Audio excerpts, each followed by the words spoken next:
बड़ी खबर गुजरात के खेड़ा से मिल रही है। गुजरात के खेड़ा में इस साल भी शोभा यात्रा के दौरान जबरदस्त बवाल हुआ है। खेड़ा के ठासरा में शोभा यात्रा के दौरान जमकर पथराव देखने को मिला। शोभा यात्रा में शिव जी की सवारी पर पथराव किया गया। बताया जा रहा है कि पथराव में 3 पुलिस कर्मी समेत कई लोग घायल हो गए। तस्वीरें भी आपको दिखा रहे हैं कैसे शोभा यात्रा पर बड़े बड़े पत्थर फेंके जा रहे हैं। जिस इमारत की छत से ये पथराव हो रहा है वहां कई लोग एक के बाद एक शोभा यात्रा पर पत्थर फेंकते नजर आ रहे हैं। इसके बाद नीचे सड़क पर अफरा तफरी कैसे मच गई आप इन तस्वीरों में देख सकते हैं। जवाबी पथराव भी किया गया। आरोप है कि शोभा यात्रा पर इलाके में मौजूद एक मदरसे की छत से पथराव किया गया और अब फिलहाल पुलिस इस मामले में कार्रवाई कर रही है।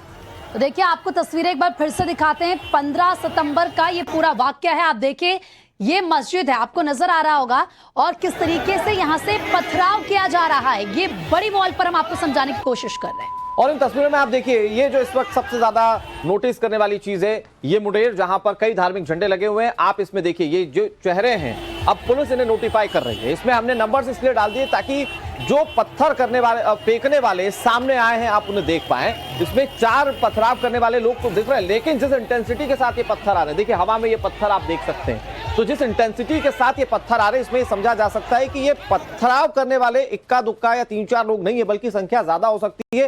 ताबड़तोड़ एक दूसरे पर पत्थर यहाँ से फेंके जा रहे हैं। हालांकि देखिए ये तमाम लोग क्योंकि सबके हाथ में आजकल फोन होता है, ये वीडियो बना लिया गया जिसके बाद देखिए बड़े बड़े पत्थर फेंके जा रहे हैं और बकायदा आप इन लोगों को भी जरा पहचानिए। हालांकि ये पुलिस काम कर रही है किस तरीके से कुछ लोग छत पर खड़े हैं और वहां से पत्थरबाजी वो जोरों के साथ कर रहे हैं।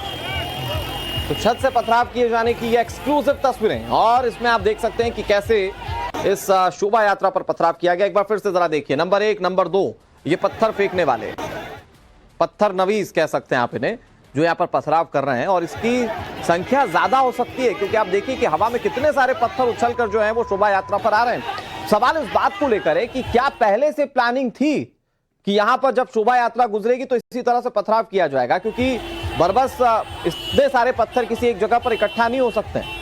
और वो भी अनुराग छत के ऊपर क्योंकि मस्जिद है और मस्जिद की छत के ऊपर इतने सारे पत्थर कहां से इकट्ठा होगा, यानी कि कॉन्स्पिरेसी यहां पर पहले से थी। अब 6 तस्वीरें आपको दिखा रहे हैं खेड़ा में शोभा यात्रा पर। जब यहां पर शोभा यात्रा पहले जा रही थी पहली तस्वीर वो है। उसके बाद देखिए अचानक से पथराव शुरू हो जाता है और उसके बाद सड़क पर हिंसा के सबूत साफ तौर पर दिख रहे हैं। तो ये 6 तस्वीरें और सीक्वेंस आपको पूरे इस घटनाक्रम का समझ में आ जाएगा। पुलिस बल फिलहाल मौके पर तैनात है क्योंकि स्थिति तनाव वाली है और ये तनाव की स्थिति में कहीं फिर से कोई हिंसा ना भड़क उठे या पथराव ना शुरू हो जाए इस बात को लेकर मुस्तैदी पुलिस की ओर से दिखाई जा रही है। कई संदिग्ध हिरासत में लिए गए। हमने आपको तस्वीरें दिखाई और उन तस्वीरों के आधार पर पुलिस अब उन संदिग्धों को हिरासत में लेकर पूछताछ कर रही है। लेकिन अब आपको ग्राफिक्स के जरिए खेड़ा में हुई पत्थरबाजी और उस पर अब तक के अपडेट्स बताते हैं। देखिए गुजरात के खेड़ा में जबरदस्त बवाल हुआ है, पत्थरबाजी वहां पर की गई है और इन पत्थरबाजों के खिलाफ कार्रवाई की बात की जा रही है। सवाल कई सारे हैं, इन सवालों पर भी बात करेंगे। लेकिन ठासरा में शोभा यात्रा निकाली जा रही थी, भगवान शिव की शोभा यात्रा थी जिस पर पथराव हो गया। अचानक पथराव होने से वहां पर अफरा तफरी मच गई। हालांकि कुछ लोग ये भी बताते हैं कि पथराव दोनों तरफ से हो रहे थे। छत से कई लोगों ने लगातार पथराव किया, वो तस्वीरें आपको दिखाई। कुछ लोग वहां पर छिपे हुए थे पहले से पथराव करते सभी आरोपी हालांकि कैमरे में कैद हो गए। उनकी तस्वीरें भी हमने आपको दिखाई है और बाकायदा हमने उनको नंबर्स भी दिए हैं। मौका दरअसल श्रावण मास के आखिरी दिन का था जिस दिन ये शोभा यात्रा निकाली जा रही थी, यानी कि धार्मिक तौर पर यह महत्व रखता है और शोभा यात्रा में 700 से 800 श्रद्धालु जो थे वो शामिल थे। लेकिन पथराव हो जाएगा इस बात का अनुमान किसी को नहीं था और उसके बाद अफरा तफरी वहां पर मच गई। इसमें पुलिस कर्मी भी घायल हो गए हैं। अब ऐसे में पुलिस का एक्शन लगातार जारी है। कई संदिग्ध हिरासत में लिए गए हैं लेकिन हर एक चेहरे को बेनकाब करना है। जिन्होंने अपना चेहरा छुपा रखा था उनको ये लगा था कि शायद वो पकड़े नहीं जाएंगे, लेकिन टाइम्स ऑफ भारत हर एक चेहरे को बेनकाब कर रहा है और वो तस्वीरें आपको दिखा रहा है कि किस तरीके से छत पर यानी कि मदरसे की छत पर पहले से ही पत्थर रखे गए। देखिए प्रीति अभी इसमें जांच के लिए कई एंगल हैं। साजिश की सिर्फ आशंका जाहिर की जा रही है। इन सबके बीच में खेड़ा में पथराव के बाद पुलिस एक्शन में आ गई और पुलिस ने अब तक 11 लोगों को गिरफ्तार कर लिया।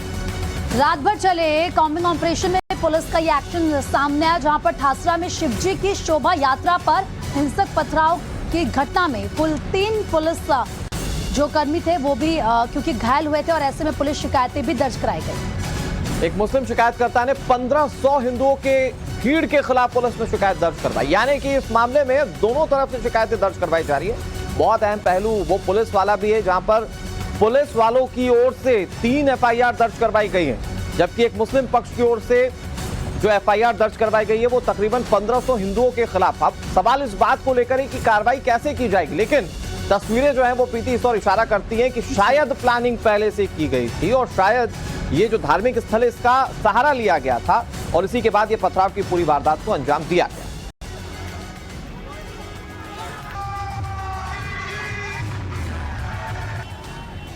जो भी असामाजिक तत्वों ने ये कृत्य किया है, ये जो गुनाह किया है, तो उसके खिलाफ स्ट्रिक्ट और लीगल एक्शन लिए जाएंगे। और तुरंत लोकल पुलिस ने तो प्राइमरी कंट्रोल कर लिया था और डिस्ट्रिक्ट की जो इम्पोर्टेंट ब्रांचेस है, पुलिस स्टेशन के ऑफिसर्स है, वो सब जितने भी सेंसिटिव पॉइंट है उनको आइडेंटिफाई करके वहाँ पे बंदोबस्त डिप्लॉय कर दिया है।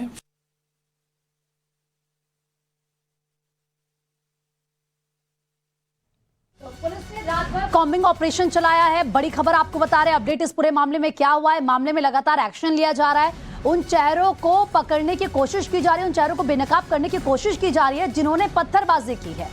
और हमारे साथ हमारे सहयोगी सिद्धार्थ पंड्या जुड़ गए। सिद्धार्थ, पहले तो ये बताइए कि कितने पक्ष हैं जिन्होंने एफआईआर दर्ज करवाई और पुलिस आगे किस तरह से इन्वेस्टिगेट कर रही है? हालांकि कैमरे में कुछ चेहरे नजर आ रहे हैं, वो बहुत साफ नहीं है, लेकिन क्या वो पुलिस की हिरासत में चले गए? क्योंकि वो अगर हिरासत में चले गए तो वो इस बात का जवाब देंगे कि ये पूरा घटनाक्रम सामने कैसे आया, पत्थर वहां पर कैसे पहुंचे और शोभा यात्रा को लेकर क्या प्लानिंग पहले से की गई थी? क्या जानकारी आपके पास?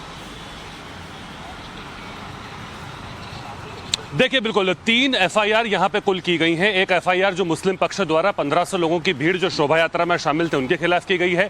एक हिंदू पक्ष की तरफ से की गई है जिसमें कुल 74 लोगों को शामिल किया गया है और एक पुलिस वालों ने की है जो खुद घायल था, उसने सरकारी काम में बाधा डालने के लिए एक एफआईआर पुलिस की ओर से भी दर्ज कराई गई है। तो कुल 3 एफआईआर हुई है। सबसे बड़ी बात यहां निकल कर गए, जो कल हम एसपी से भी बात कर रहे थे खेड़ा जिले के, उनका यह कहना था कि ये हमने जब उनसे पूछा कि क्या एक सुनियोजित प्लानिंग है, क्योंकि बड़ौदा के अंदर भी जब ये घटना हुई थी कुछ महीने पहले और टाइम्स नाउ नवभारत ने उसका लाइव कवरेज किया था, उसमें भी पत्थर मिले थे वहां पे, और तब ये बात निकल करके सामने आई। उन्होंने इशारों में ये बात कही कि जहां पे यह मदरसा था, मदरसा के सामने की तरफ एक रेलवे की लाइन जाती है, तो रेलवे की लाइन वहां से मात्र 25-50 मीटर दूर है और वहां बहुत सारे पत्थर पड़े होते हैं रेलवे की लाइन पे। उन्होंने इस बात की तस्दीक की कि वो जो पत्थर वहां पे मिले हैं, जो फेंके गए हैं शोभा यात्रा पे, वो वहीं से उठाए गए हों, और ये बात की भी उन्होंने पुष्टि की। तो यानी ये बात कहीं ना कहीं प्रमाणित होती है कि पत्थर वहां से उठा करके लाए थे, क्योंकि वो पत्थर मेल खा गए रेलवे ट्रैक के पत्थरों के साथ में जो शोभा यात्रा पे गिरे हुए थे।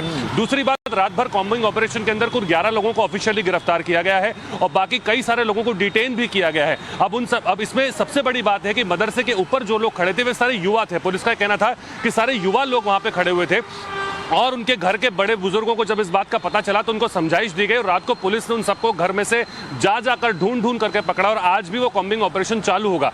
सबसे बड़ी बात, खेड़ा तक सीमित नहीं होगा, इसके अंदर ये एंगल भी देखा जाएगा कि क्या इसके अंदर कोई बाहरी तत्व भी शामिल है, क्या खेड़ा जिले के बाहर या बाहर से कोई, क्योंकि इस तरह की खबरें लगातार आती रहती है। हमने बड़ौदा के अंदर भी देखा, जब आर्मी ऑफ मेहंदी वाला मामला आया, व्हाट्सएप ग्रुप जब बनाया गया था उसमें तमाम गुजरात के अलग अलग लोग शामिल थे। इसी तरह से इसी एंगल पे भी यहाँ पर पूरी तरह से जांच की जाएगी। यानी कुल मिलाकर के 3 एफआईआर हुई हैं और इसके साथ में 11 लोगों की गिरफ्तारी हुई है। और क्या ये सोची समझी साजिश थी कि नहीं थी, इसके ऊपर भी पुलिस पूरी तरह से पूछताछ कर रही है, अपनी जांच को आगे बढ़ा रही है। कि क्या ये सोची समझी साजिश थी या फिर अचानक से इस तरह का माहौल क्रिएट हो गया? आप बने रहिए हमारे साथ। लेकिन देखिए, कब हमने ऐसा देखा है कि बवाल हुआ है, शोभा यात्रा पर पथराव हुए हैं, एक एक करके अपने दर्शकों को ही बताते हैं। खेड़ा में पथराव पहली बार 2021 में हुआ था, फिर खेड़ा में बवाल, यानी पथराव के साथ जो बवाल हुआ था वो 2022 में, फिर 2023 में। यानी कि आप देखिए कि हर साल इस तरह की गतिविधियां जो हैं वो खेड़ा से सामने आ रही हैं। सवाल इस बात को लेकर है कि आखिर ये खेड़ा का इलाका इतना संवेदनशील क्यों है कि किसी धार्मिक आयोजन में इस तरह के पथराव होते हैं? यानी कि 3 साल और 3 कंसेक्यूटिव इस तरह की घटनाएं जो हैं वो सामने आई हैं। बिल्कुल सिद्धार्थ, क्योंकि देखिए ये कोई पहली दफा नहीं है। जैसे कि हमने बताया कि 2021, 22 और उसके बाद 2023 में खेड़ा में इस तरीके से पथराव हुआ है। यानी कि अगर हर साल हम देखें, लगातार ऐसी घटना होती रहती है। तो ये सवाल बहुत बड़ा है और इन सवालों का जवाब ढूंढने की कोशिश की जाएगी कि आखिर क्या वजह है कि ये इलाका इतना संवेदनशील है। सिद्धार्थ का रुख करेंगे और तमाम पहलुओं पर बातचीत करेंगे। फिलहाल वक्त एक छोटे से ब्रेक का है। खबरों का सिलसिला टाइम्स नाउ नवभारत पर लगातार जारी, आगे आपको दिखाएंगे। आयकर